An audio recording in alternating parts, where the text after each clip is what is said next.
नमस्कार। अ, श्रुति के विषय में मैंने पिछले वीडियोस में विस्तार से चर्चा की थी और इसलिए अभी मैं केवल श्रुति की जाति के विषय में चर्चा करूँगी। तो श्रुति की जाति के भेद को दो आधार पे बांटा गया है या विभक्त किया गया है। एक गणित के आधार पर और एक रस या भाव के आधार पर। रस और भाव के आधार पर श्रुति को 5 भागों में विभाजित किया गया और इन्हें ही श्रुति की जाति कहा गया। और ये जो श्रुति की जातियाँ बताई गई 5 वो थी दीप्ता, आयता, करुणा, मृदु और मध्य। यही 5 श्रुतियों की जातियाँ हैं। श्रुति मैंने आप लोग को पिछले वीडियोस में बताई थी कि 22 श्रुतियाँ होती हैं। तीव्रा, कुमुद्दी, मंदा, छद्मवती, दयावती, रंजनी, रक्तिका, रौद्री, क्रोधा, वज्रिका, प्रसारणी, प्रीति, मार्जिनी, चिति, रक्ता, संदीपनी, अलापनी, मदंती, रोहिणी, रम्या, उग्रा और छोबड़ी। ये 22 श्रुतियाँ होती हैं और इन 22 श्रुतियों को ही 5 इनकी जातियाँ बनाई गई। इन्हें इस तरीके से 5 जातियों में बांटा गया। तो ये 5 जाति थी दीप्ता, आयता, करुणा, मृदु और मध्य। ठाकुर जयदेव सिंह जी ने भारतीय संगीत का इतिहास में लिखा है कि ये जो दीप्ता, आयता, करुणा, मृदु और मध्य, इन श्रुतियों को जो नहीं जानता है वो आचार्य नहीं कहलाता।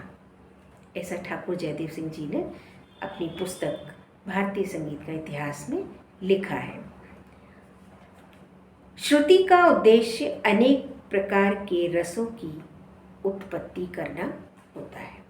मतलब श्रुति के द्वारा ही जो रस है, सभी ने पढ़े होंगे नवरस।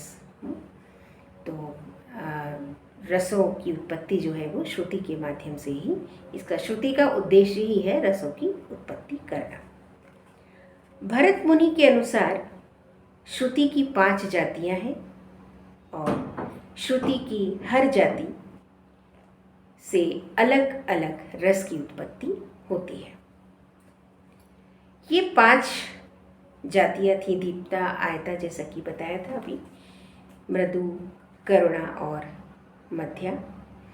आपने दीप्ता से वीर, रौद्र और अद्भुत रस, आयता से हास्य रस, मृदु से हास्य और श्रृंगार रस, करुणा से करुण और विभत्स और भयानक रस, मध्य से श्रृंगार और हास्य रस की उत्पत्ति बताई है। संगीत रत्नावली में अशोक कुमार यमन जी ने लिखा है कि भरत मुनि ने दीप्ता उसे कहा जिसमें चमक हो, अर्थात जो दैदीप्यमान हो, और इसके अंतर्गत उन्होंने रौद्री, वज्रिका, तीव्रा और उग्रा आदि श्रुतियों को रखा। आयता उसे कहा जिसमें फैलाव हो, विस्तार हो, इसके अंतर्गत उन्होंने क्रोधा, प्रसारणी, संदीपनी, रोहिणी और कुमुदती को रखा। मृदु में शांति और कोमलता बताए, इसमें रक्तिका, प्रीति, क्षिति और मंदा श्रुति को रखा। मध्या को समान गति से चलने की क्षमता रखने वाली कहा और इसमें रक्ता, रम्या, रजनी, मार्जनी और शोभिनी को रखा। करुणा के लिए उन्होंने कहा कि जिसमें दयालुता और सहानुभूति की भावना हो और इसके अंतर्गत दयावती, मदंती, अलापनी, इन श्रुतियों को उन्होंने इसके अंतर्गत रखा। 13वीं शताब्दी के पंडित शारंगदेव जी ने भरत मुनि के समान ही श्रुति को जातियों में बांटा है, मतलब उनका आधार वही था जो भरत मुनि का था।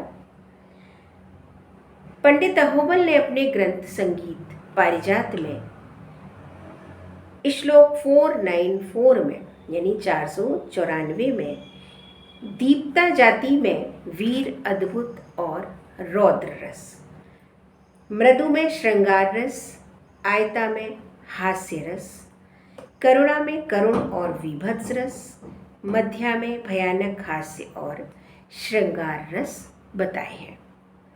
इस प्रकार जिस श्रुति की जो जाति हुई, उस जाति का जो रस है वही रस उस श्रुति से युक्त स्वर का होगा। और इस प्रकार उस स्वर के द्वारा जिस राग के वादी संवादी स्वर या न्यास के स्वर बनेंगे वो राग भी उसी रस का होगा।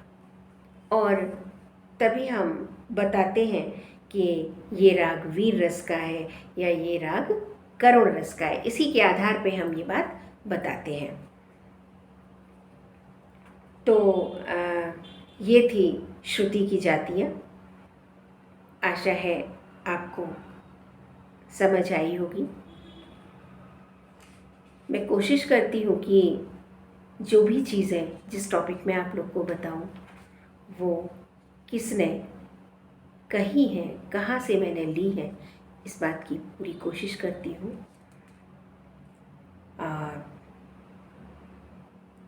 इसके बाद अगले वीडियोस में मैं स्वर, सप्तक और थाट के विषय में विस्तार से चर्चा करूँगी। नमस्कार।